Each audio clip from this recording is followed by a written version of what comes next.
नमस्कार दोस्तों, स्वागत है आपका जीएस यात्रा के आज के इस नए एपिसोड में। मैं हूं आपका दोस्त मनीष सिंह राजपूत और आज हम बात करने वाले हैं बिहार की उस गौरवशाली सांस्कृतिक विरासत की जिसकी गूंज अब पूरी दुनिया में सुनाई देगी। हाल ही में नाबार्ड और बिहार सरकार की मेहनत रंग लाई है और बिहार की 3 प्राचीन और बेहद खूबसूरत कलाओं को प्रतिष्ठित जीआई यानी जियोग्राफिकल इंडेक्शन टैग मिल गया है। तो आज के एपिसोड में हम जानेंगे कि वो 3 कलाएँ कौन सी हैं, उनकी खासियत क्या है और आखिर इस जीआई टैग के मिलने से बिहार के कलाकारों को क्या फ़ायदा होगा। तो चलिए सबसे पहले आपको मिलाते हैं बिहार के उन 3 नए उत्पादों से जिन्हें यह कानूनी और आर्थिक पहचान मिली है। हमारी लिस्ट में पहला नाम है नालंदा की 52 बूटी साड़ी और फैब्रिक। जरा सोचिए, एक ऐसी साड़ी जिसमें सूती या टसर सिल्क के धागों से हाथ से 52 अलग अलग आकृतियाँ और बूटियाँ उकेरी जाती हैं। कितनी बारीकी का काम है ना।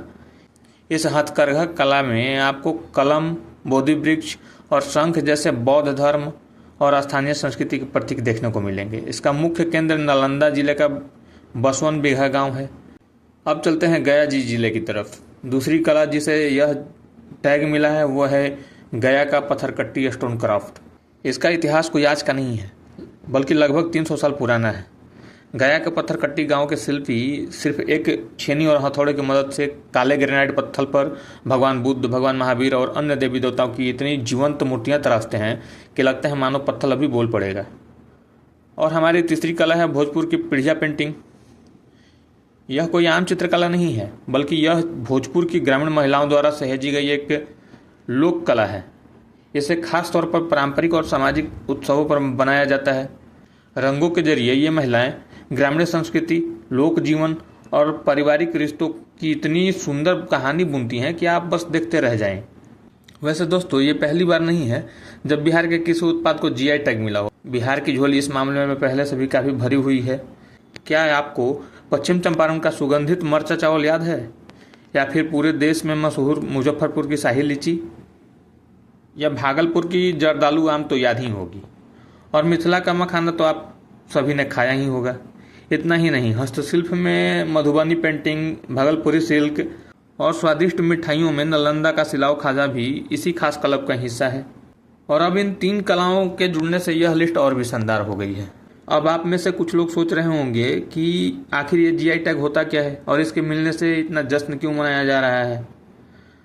तो इसे ऐसे समझिए कि जीआई टैग विश्व व्यापार संगठन यानी कि WTO के बौद्धिक संपदा अधिकारों का एक हिस्सा है। भारत में इसे 1999 के एक अधिनियम के तहत दिया जाता है। आपको जानकर हैरानी होगी कि भारत का पहला जीआई टैग साल 2004 में दार्जिलिंग चाय को मिला था। यह टैग 10 साल के लिए वैलिड होता है, जिसके बाद इसे रिन्यू कराना पड़ता है। और इसके फायदे ही फायदे हैं। पहला फायदा है कानूनी सुरक्षा।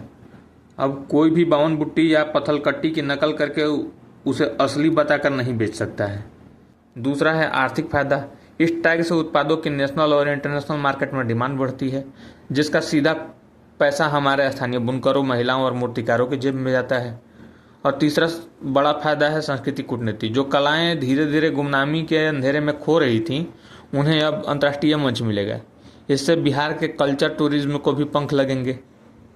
तो दोस्तों, यह थी बिहार की उन 3 कलाओं की कहानी जिन्होंने अपने हुनर से एक नई पहचान गढ़ी है।